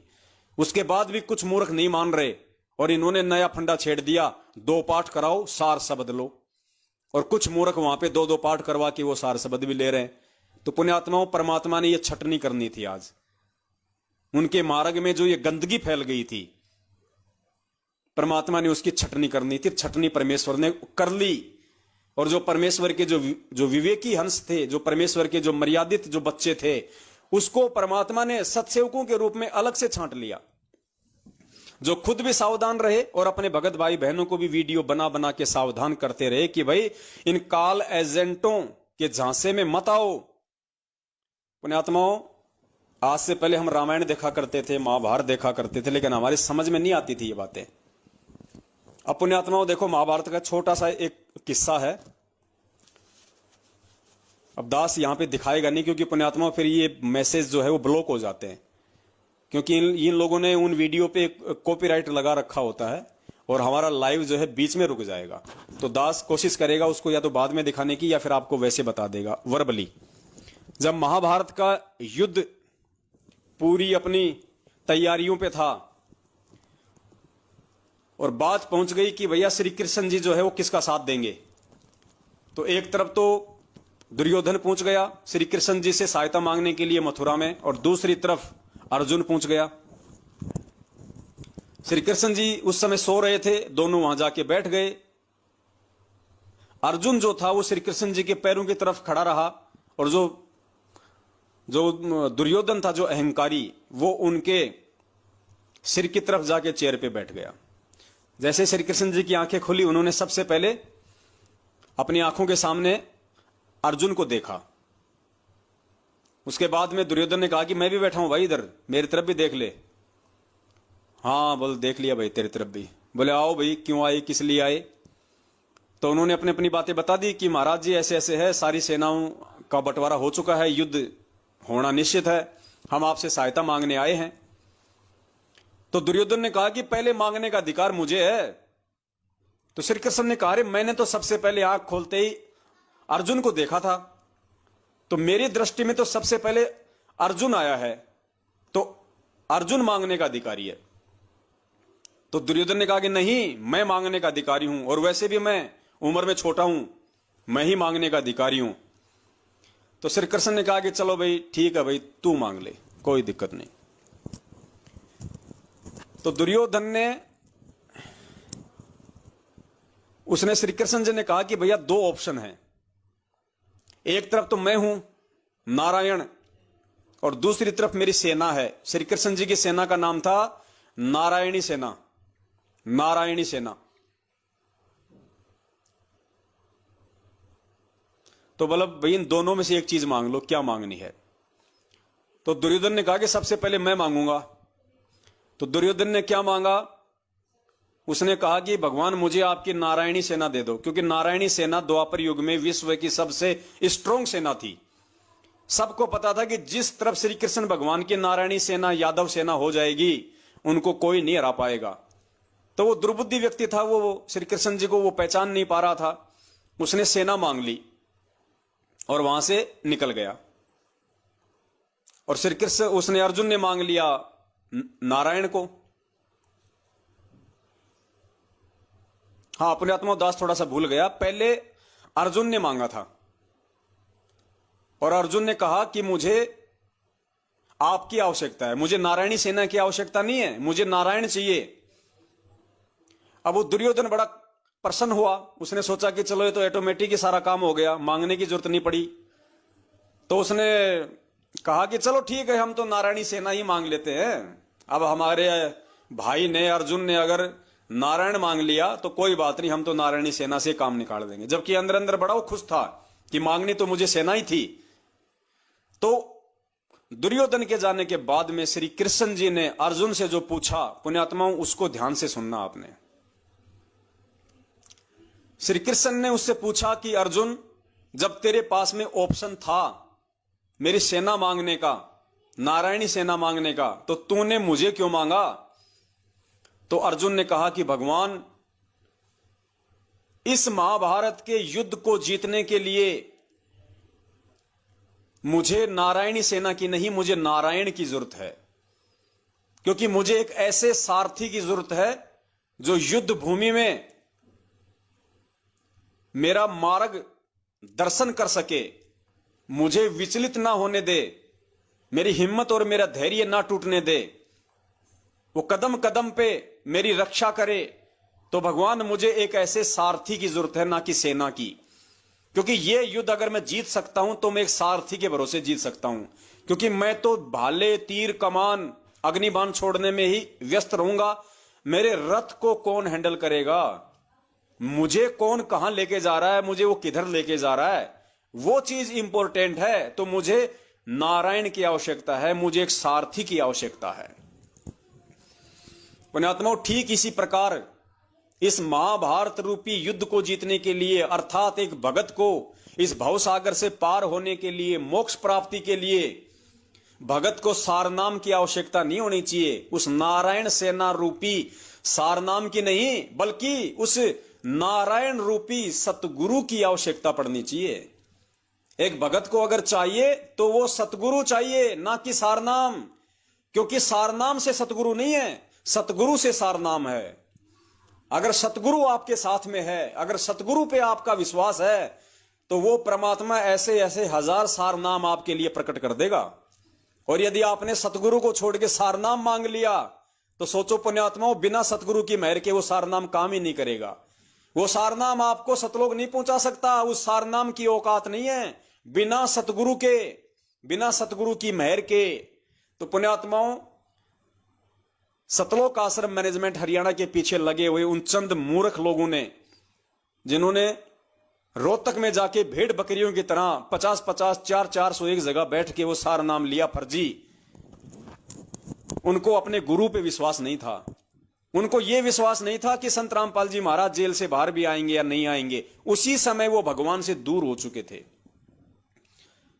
यानी सारनाम रोहतक जाके लेना तो दूर की बात है, जब इन लोगों का ये आदेश आया पीले पर्चे के माध्यम से, और जिन जिन लोगों ने अपने मन में ये कर लिया कि हां मुझे सारनाम लेना है, मैं रोहतक जाऊंगा, उसी समय अंतर्यामी सतगुरुदेव जी ने उनको अपने हृदय से बाहर कर दिया था। उन सभी आत्माओं को परमात्मा ने रिजेक्ट कर दिया। आज भी वो रिजेक्ट ही हैं। और पुण्यात्माओं, यही कारण था कि 2020 में कोरोना से वो फर्जी सारनामी हजारों की संख्या में मरे हैं। आज भी सबके घरों में लड़ाई झगड़े हैं, अकाल मौतें हो रही हैं। क्यों? क्योंकि उन्होंने सतगुरु को छोड़ के सारनाम को चुन लिया। उस कुबुद्धि दुर्योधन की तरह नारायण को छोड़ के नारायणी सेना को चुन लिया। तो ये रीजन था पुण्यात्माओं इस बात का। तो हमने सतगुरु को पकड़ के रखना है, और सतगुरु को पकड़ के रखेंगे तो पुण्यात्माओं सारी चीजें हमारे हक में होंगी। इसलिए परमात्मा ने कहा था कि पुण्यात्माओं, नाम दीक्षा लेने से पहले ज्ञान को आधार बनाओ। पहले सतगुरु की परख कर लो, सतगुरु की पहचान कर लो, इस ज्ञान को समझ लो, उसके बाद तुम्हारी भक्ति चलेगी, उसके बाद तुम्हारा नाम चलेगा। तो सुनिए पूज्य गुरुदेव जी का एक छोटा सा सत्संग, जिसमें परमात्मा यही आदेशित कर रहे हैं कि नाम दीक्षा लेने से पहले ज्ञान आधार कितना जरूरी है।